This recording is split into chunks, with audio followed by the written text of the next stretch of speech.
E aí pessoal da Rico, aqui quem fala é Bruno Perini, criador do canal Você Mais Rico. E nesse vídeo a gente vai bater um papo sobre volatilidade e risco.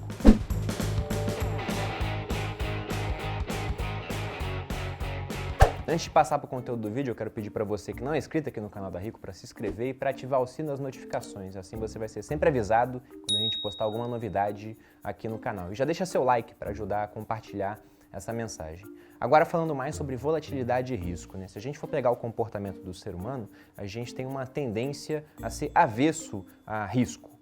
Principalmente, acho que o brasileiro, porque a gente se acostumou durante muito tempo com uma renda fixa que pagava bem, né? Nós tivemos juros altos durante um período bem interessante. Só que as pessoas confundem muito esses dois conceitos, como se um sempre implicasse no outro, ou seja, o que é volátil necessariamente vai ser arriscado e o que não é volátil não tem risco. Isso é uma coisa um pouquinho diferente. Se a gente for pegar a definição de volatilidade, seria uma mensuração histórica da variação de um ativo, por exemplo.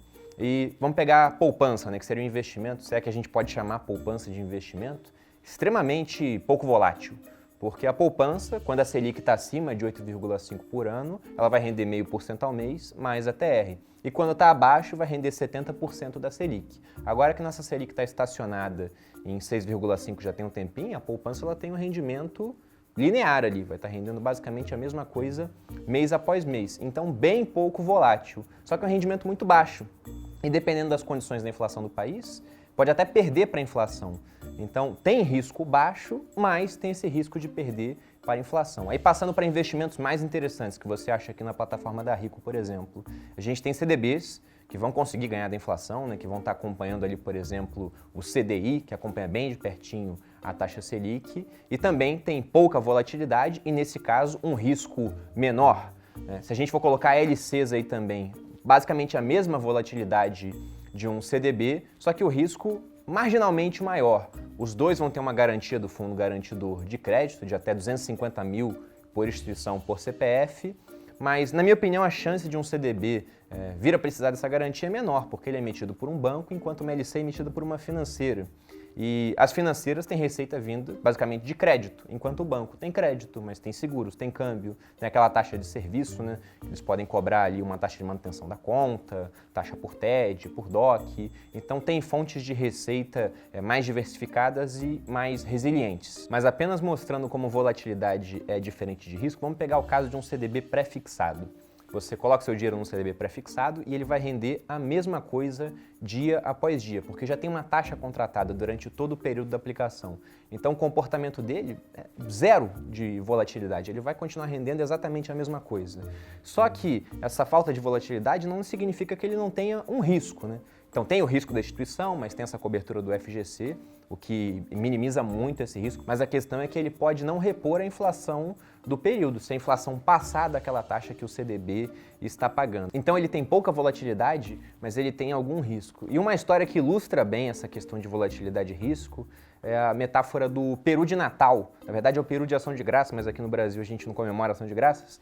Então vamos colocar como peru de Natal do Bertrand Russell, que é um filósofo que ele falava o seguinte, que a vida do peru, né, se fôssemos construir um gráfico dela, ele estava sendo alimentado dia após dia, então seria um gráfico ascendente. Cada dia em que o peru era alimentado ali pelo fazendeiro, ele tinha mais confiança de que no dia seguinte ele receberia a mesma ração, então estava lá ganhando peso dia após dia e muito confiante de que o dia seguinte seria tão bom quanto o anterior, até que uma hora, na véspera de Natal, ele seria sacrificado. Então era um gráfico ascendente até uma hora que o retorno, por exemplo, passaria a não existir mais.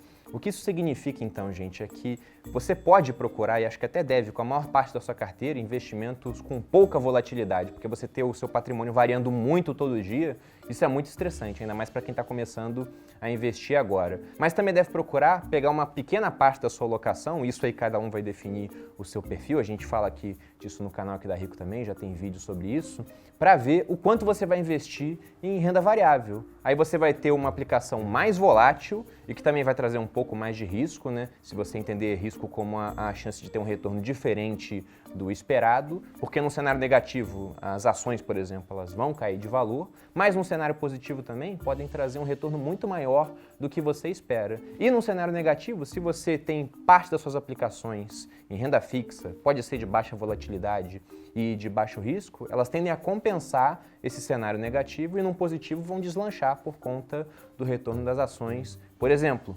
E se eu for pegar a definição de risco do Warren Buffett, que é um dos investidores mais bem-sucedidos do mundo, né? Toda hora alguém usa uma frase do Buffett para confirmar um raciocínio, ele fala que risco é a chance de uma perda permanente do seu capital. Então, por mais que as ações sejam voláteis, se você focar a sua energia em escolher ações de boas empresas, que apresentem um histórico de geração de valor comprovado, que tenham crescido mesmo em momentos desafiadores do Brasil, como essa crise pela qual a gente passou nos últimos anos, elas vão apresentar certa volatilidade, mas a chance de uma perda permanente do seu capital é menor, já que são empresas com histórico comprovado de geração de valor, empresas campeãs, líderes em seus setores, né? E para você conseguir selecionar melhor essas empresas, principalmente quem está começando, a Rico ela tem várias carteiras recomendadas, inclusive a carteira de dividendos foi premiada no ranking da revista Exame. Acho legal dar uma olhadinha lá. Para que você possa adicionar um pouco mais de volatilidade na nossa carteira, para ter desempenhos melhores do que a média do mercado, também vai estar adicionando um pouco mais de risco, mas seria um risco